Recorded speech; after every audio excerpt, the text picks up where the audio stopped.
प्यार में जब भी आंख कहीं मिल जाए तब धड़कन और बेताबी बढ़ जाए।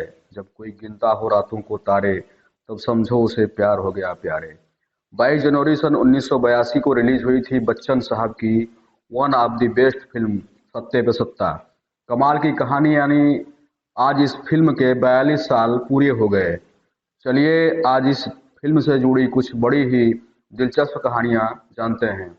इस फिल्म में अमृता कमलजीत जी ने अमिताभ बच्चन के 7 भाइयों में से एक बुद्धू आनंद का किरदार निभाया था। ये रोल पहले मिथुन चक्रवर्ती को ऑफर किया गया था, लेकिन मिथुन ने ये रोल निभाने से मना कर दिया। और वो इसलिए क्योंकि इस वक्त तक मिथुन सोलो हीरो के तौर पर फिल्म इंडस्ट्री में बहुत ज़्यादा मशहूर हो गए थे। मल्टी स्टारर फिल्मों में भी उनके कैरेक्टर्स दमदार होते थे, लेकिन ये कैरेक्टर किसी भी लिहाज से उन लेवल का नहीं था। कहते हैं कि इस फिल्म में हेमा जी के रोल के लिए पहले रेखा जी को साइन किया गया था, लेकिन उसी दौरान बच्चन और रेखा जी के रिश्तों को लेकर जो बखड़ा खड़ा हुआ, उसे देखते हुए अमिताभ बच्चन ने रेखा की जगह परवीन बाबी को इस फिल्म में कास्ट कराया। मगर उसी वक्त परवीन बाबी के साथ भी मसले होने लगे। ऐसे में बच्चन साहब ने हेमा मालिनी से रोल निभाने के बारे में झिझकते हुए पूछा।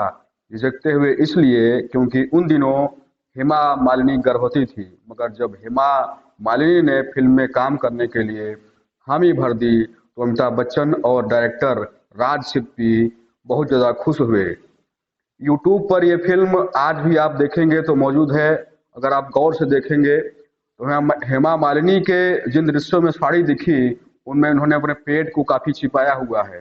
सत्ता फिल्म का गीत परियों का है मेला की शूटिंग के वक्त हेमा मालिनी के गर्भ का 9वां महीना चल रहा था। इसकी शूटिंग के वक्त हेमा मालिनी बड़ा ख्याल रखा गया था और हेमा मालिनी ने अपने पेट को छिपाने के लिए अपनी ड्रेस को साल से कुछ ऐसा ढक लिया था, उनका पेट भी ढका ही दिख रहा था। हेमा मालिनी के गर्भ में ईशा देओल उस समय पल रही थी। ईशा देओल का जन्म 2 नवंबर 1991 को हुआ। बता दें कि हेमा मालिनी की बड़ी लड़की का नाम ईशा देओल है। 20 दिन बाद ये फिल्म रिलीज हो गई।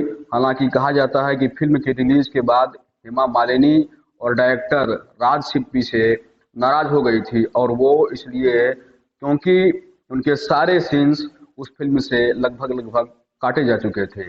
अभी ये तो आप जानते ही होंगे कि बच्चन साहब के बंगले का नाम जलसा है। ये बंगला अमिताभ बच्चन ने सत्ते पे सत्ता फिल्म की शूटिंग की मेकिंग के दौरान ही खरीदा था। और जानते हैं बच्चन साहब ने ये बंगला किससे खरीदा था?